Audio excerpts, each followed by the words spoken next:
There comes a moment in every narcissistic relationship when something inside you quietly shifts. It's not loud, it's not dramatic, it's not even visible to anyone else, but you feel it. One small internal switch flips, and suddenly everything they used to do stops working. It is not because you started grey rocking or using other tactics, it's not even because you saw their true self. It is because you stopped flinching. Their silence no longer scares you. Their yelling does not pierce you. Their manipulation does not make your heart race. They try to bait you, shame you, guilt you, twist your mind into knots the way they always have. And for the first time, nothing happens. Like no reaction, you don't panic, just stillness. Not the kind of stillness that comes from shutting down or becoming numb, but the kind that comes from finally walking away emotionally. That's when you know you're actually free. And why does it happen? Because you have stopped playing their game. And once that shift happens, once you reach that place of emotional clarity, nothing they do can reach you anymore. It does not matter if they love bomb you 24/7. It does not matter if they try to hoover and devalue you, put you down. It does not matter if they rage, cry, beg, smear your name. You have seen the pattern too many times. You have been burned by the same fire so many times that your nervous system does not respond the same way anymore because it has been desensitized. The moment you stop dancing to their tune, their entire playbook collapses. Nothing works, no strategy, no masks, no manipulation, because you are no longer standing in the role they cast you in. Hi, I am Danish, a narcissistic abuse recovery professional. Welcome to my channel. In this episode, I am going to help you understand how can you get to a place where no game of that narcissist can work on you. I'm going to share 5 things that will make you a narcissist-proof person for real. Number 1, stop making their behavior mean something about you. One of the most painful things about being in a relationship with a narcissist is how easy it is to start believing that their behavior is somehow your fault or it means something about you. They are cold and you think you did something wrong. They are distant and you blame yourself for being too much. They cheat and they convince you that if you had just been better, they would not have looked elsewhere. They lie, and when you catch them, they make it about, oh, you are too controlling or paranoid. You start bending over backwards, twisting yourself in knots, trying to keep them happy. Because somewhere along the line, they made you believe, they brainwashed you into believing that their dysfunction is a mirror of your worth.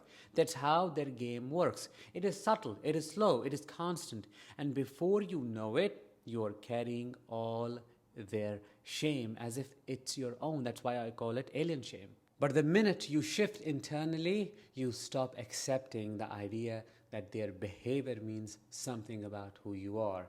Because it does not. Their coldness is not a reaction to you being too much. Their lying isn't because you were too emotional.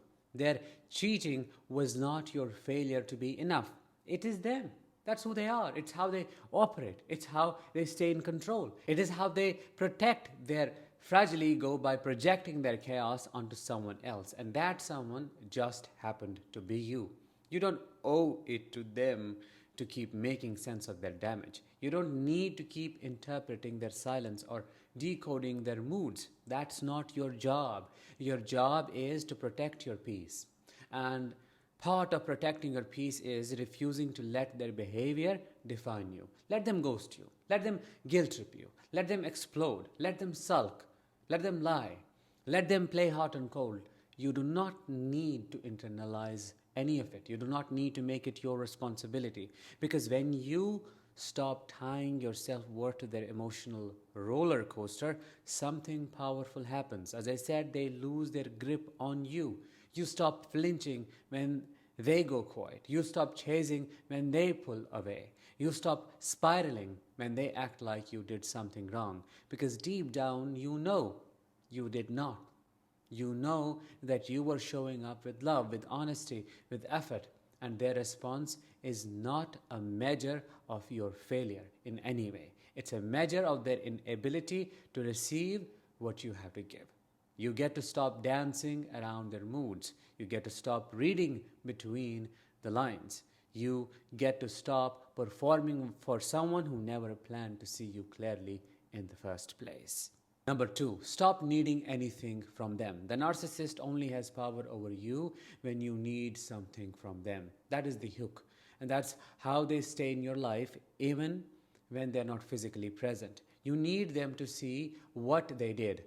You need them to apologize. You need them to tell the truth. You need them to finally give you the love you gave them, or they were supposed to give you if they're a parent. That need keeps you bound. That hope keeps the door cracked open, and they know it.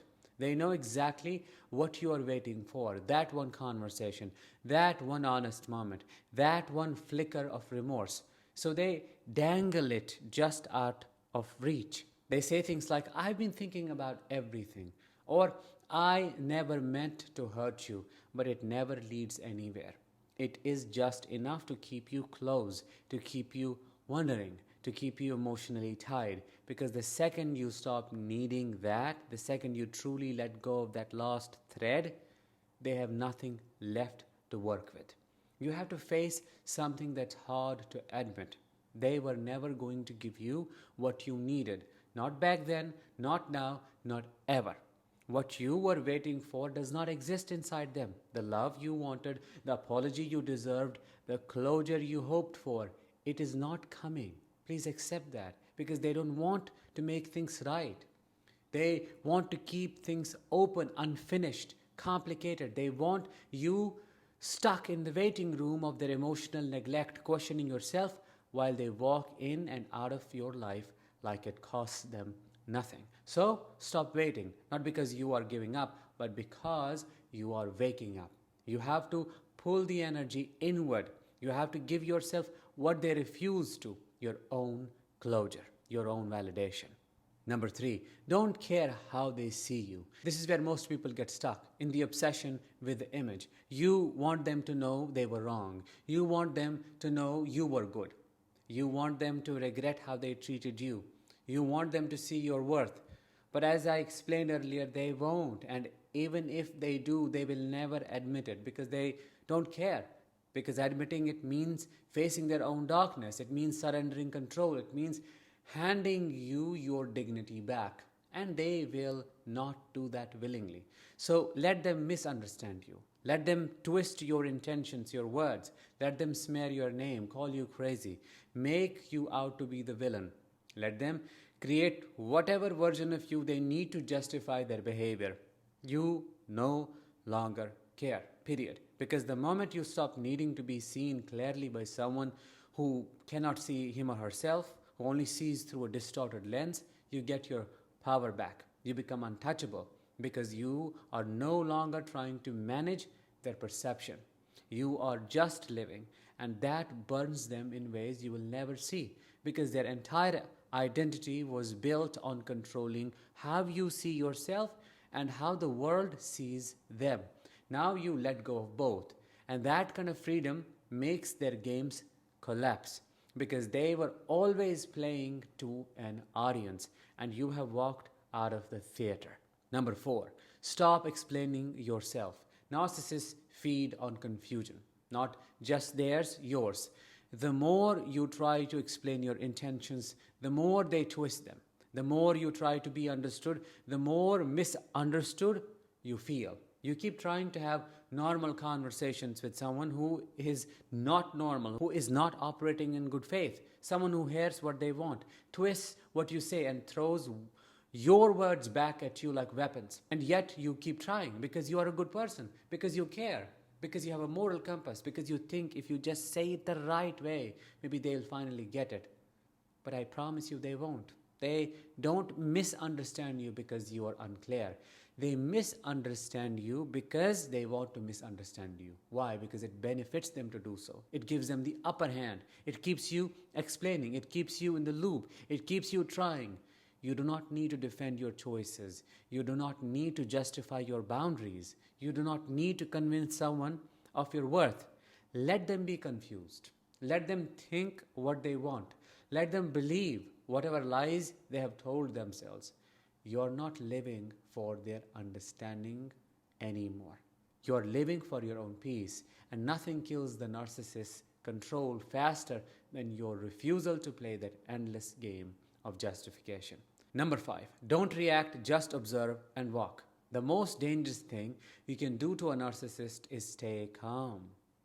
Not the fake calm where you are seething inside but smiling outside. Not the suppressed calm that is waiting to explode. The real calm, the kind that comes from no longer being hooked, the kind that comes from nervous system regulation. It comes from not needing to fix, fight, or explain or prove, just watching, just seeing them clearly, just noticing. You stop arguing, you stop asking for decency, you stop trying to make sense of the nonsense. And in that stillness, they panic because narcissists depend on your emotional reaction to feel powerful. They need your anger, your tears, your confusion, your begging. If they can't get love, they will settle for rage. But when there is nothing to settle, not even hate, they are left with themselves. And they can't stand being alone with themselves. So you just walk, not to hurt them, not to teach them a lesson, but because you have outgrown the game. You see it for what it is.